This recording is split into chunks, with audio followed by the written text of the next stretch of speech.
Today, we are going to discuss a very vital issue of our life as well as of our corporate life, that is called as leadership, or we can better say as managerial leadership.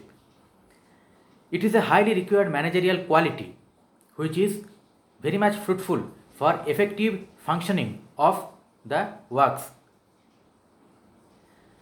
We can say that it is a very essential soft skill which all the managers should possess. As we know that leaders stay in the central position of all the organizations. They do the planning, they do the organizing, they do the controlling, directing and everything.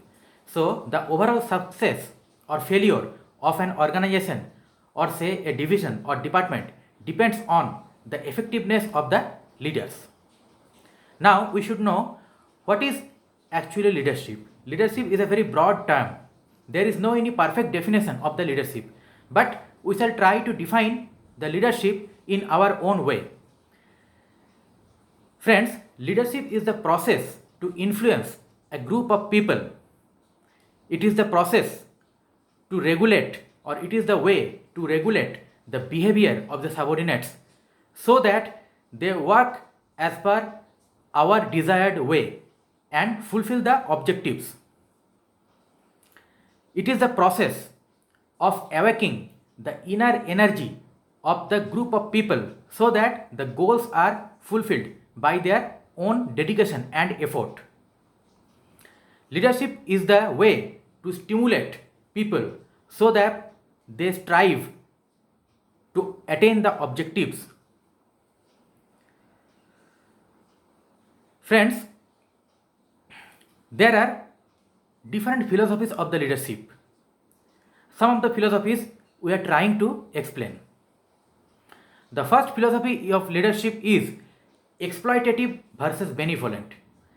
Exploitative leadership is the leadership philosophy where the leaders exploit the followers, or we can say that they take the decision and they announce the decision and they get the work done by utilizing the manpower. On the opposite side, benevolent leadership. This is the leadership philosophy where the leaders take care of the benefit of the followers. They focus on the well-being of the subordinates. They want that subordinates are satisfied.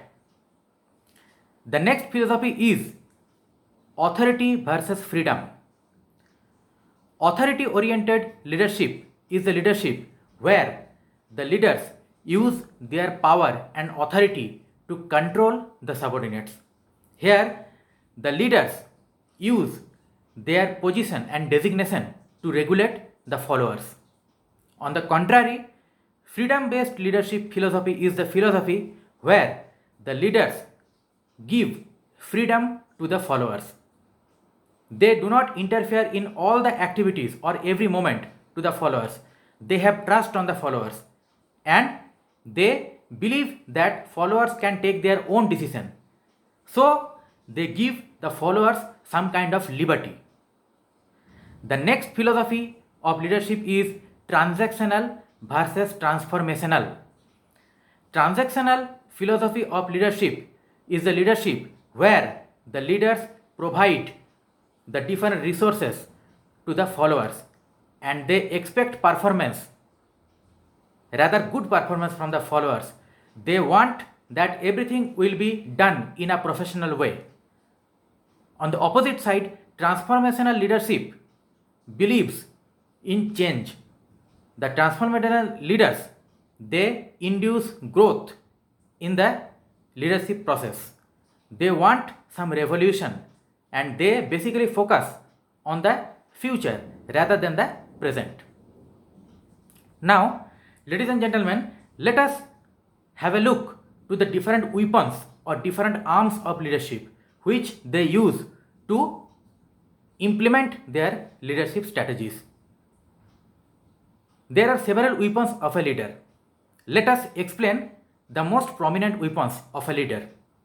The first thing is using the fact and reason. The leaders use proper information and real life knowledge to implement the leadership. The next is reinforcement. Reinforcement is the power, or this is the strategy of the leaders which they use to control people. It includes positive and negative reinforcements both. Positive reinforcement means reward and negative reinforcement means punishment. Both of these are used by the leaders according to the dedication and performance of the followers. The next weapon of leadership is authority, or we can say position. The leaders use their power and authority as well as their position, means their designation, to control the people. As the followers are their subordinates, so the leaders can easily implement their position and authority to regulate them. The next weapon is rigidity, or say force. When the followers are tough to control, then leaders need to be rigid. They have to use the force to regulate the followers. Force means any kind of rules and regulation, etc. Next, negotiation. Negotiation is the next arms of the leaders.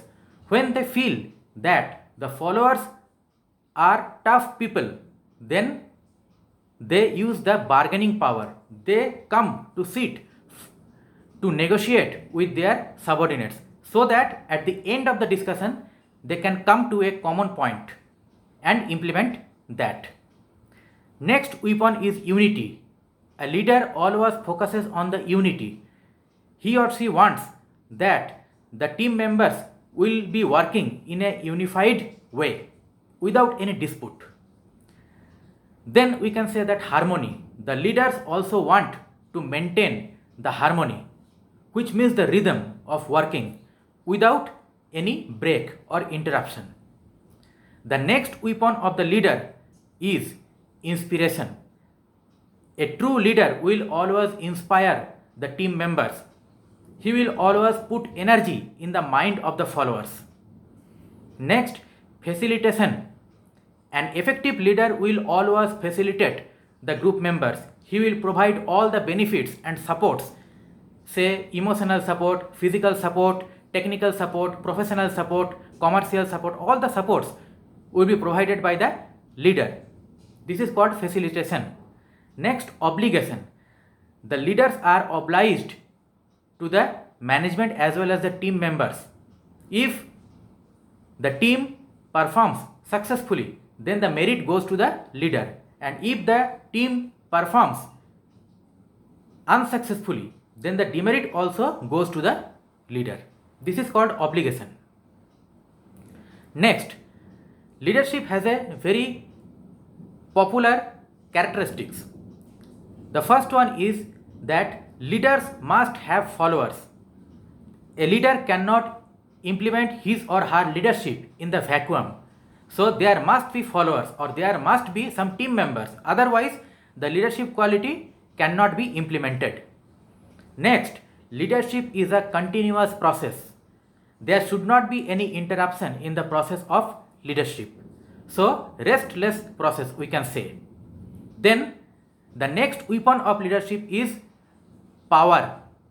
Power means the strength of the position or the designation which a leader has. He or she can implement this power time to time to get the work done by his or her team members. Next, we can mention relation. A good leader always keeps good relationship with the team members or the followers, so that he or she can get the work done by virtue of the relation. If there is a good relation between the leader and the followers, then the followers cannot deny if leader says anything. Next, we can say influence. Influencing is the skill, or we can say it is one kind of soft skill which a leader or an effective leader must possess. He or she should have the ability to persuade the team members so that anything can be done with cooperation and coordination by the help of team members. Next, we can say that leadership is a social activity. A leader uses his or her social identity during the implementation of the leadership. So leadership is a social process. Next, it is a situational process. A leader must have knowledge about the situations. It may be the present situation as well as it may be the upcoming situation. So contingency approach should be applied by the leaders. If the situation is favorable, then he can implement one style. If the situation is in against, then his or her style will differ. Then a very well known perspective of leadership is that the leaders must be acting in such a way that the followers will do the needful willfully, not by force. A good leader is obeyed or respected by the followers, and the team members do the works said by the leader spontaneously, not by pressurizing.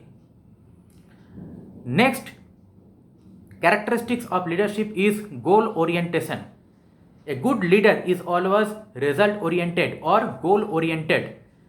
He or she never stops until he or she gets the work complete effectively. Next is direction. A good leader must be a good director. He or she should have the direction skill or direction ability to manage the process. Next is motivating quality, motivation. Motivation can be self motivation or to motivate others.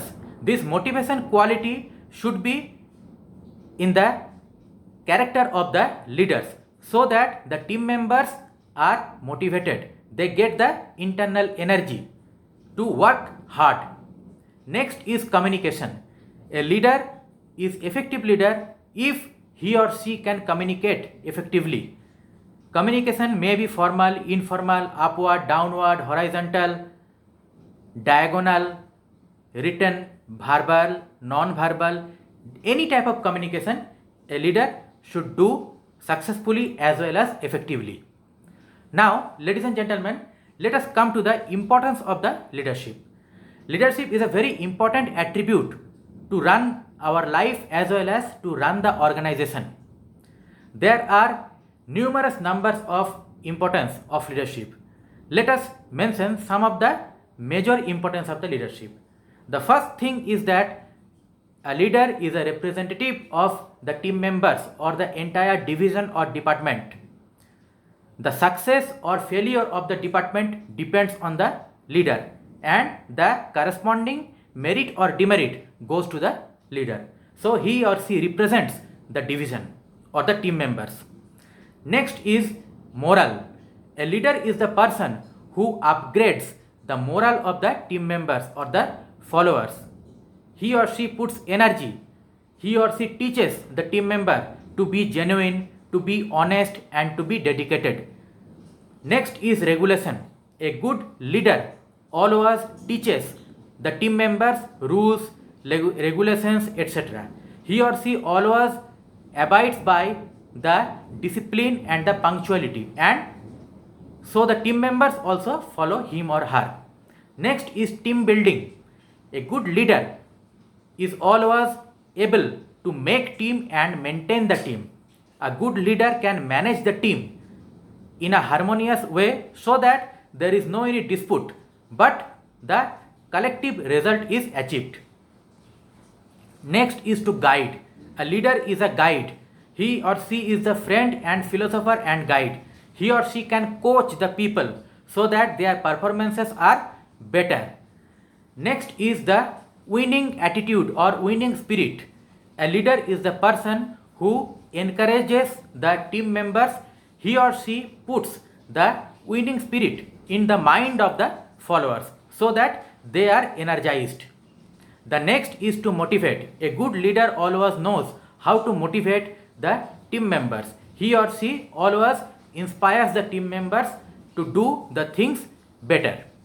Now, ladies and gentlemen, let us come to the different styles of leadership. Leadership styles are very much important according to the situation or according to the need of the work. Some of the important leadership styles are autocratic leadership, democratic leadership, free reign leadership, bureaucratic leadership, supportive leadership, paternalistic leadership, charismatic leadership, and so on. Now let us describe them one by one. The first one is autocratic leadership. Autocratic leadership is the leadership which is a centralized decision making leadership. Here the leader takes all the decisions. He has full control over the subordinates and he dominates the subordinates. Whatever decisions are taken by the leaders, those are binding to the team members, irrespective of they are agree or not. It doesn't matter. Next, democratic leadership. Democratic leadership is just the opposite of the autocratic leadership. Democratic leadership is the leadership which is based on participation. Here the decisions are taken in a participative way. Before taking the decision, the leaders consult with the team members. So in this way, the decision making authority is decentralized and group decision making. The followers can express their opinion whether they are agree or not frankly. So the decision is better and the followers are happy also. The next is free reign leadership. The free reign leadership is a very loose type of leadership where the leaders delegate their full authority to the followers. The followers are totally free to take all the decisions. The leaders here stay as the signing authority because the leaders have full trust on the followers. Next, we can come to the bureaucratic leadership. Bureaucratic leadership is the middle of autocratic and democratic. Bureaucratic is neither fully autocratic nor fully democratic. Bureaucratic leadership is based on the rules and the regulations or the administration. Next, we can get the supportive leadership. The supportive leadership is the leadership which is based on the support. The support may be emotional or physical or mental or financial. Different type of supports are achieved from the leaders. Here the leaders help the members to release their stress also. Next, we can get the paternalistic leadership. Paternalistic leadership is based on the parent type or guardian type leadership. Here the leaders give shelter to the audience or the followers. They have full control on the followers and they give protection to the team members. The next is charismatic leadership. Charismatic leadership is based on the charisma. Charisma means the special quality or extraordinary quality which the leaders have. They have the power to bring revolution. So these leaders are treated as great men. Now friends, let us put out some examples of the great leaders. The great leaders are always effective leaders or the visionary leaders with full of foresight and full followers. Some of the great leaders of India and the world are Ratan Tata, Jamshedji Tata, Nelson Mandela, Mahatma Gandhi, Henry Ford, Swami Vivekananda, Netaji Subhash Chandra Bose, Abdul Kalam Azad, Bill Clinton, Dalai Lama, Bill Gates, Mother Teresa, Vallabhbhai Patel, Bal Gangadhar Tilak, Martin Luther, Rajendra Prasad, Indira Gandhi, and so on. So these are some of the basic overview of the leadership. We shall continue the leadership in this video and we shall come with the other parts of the leaderships.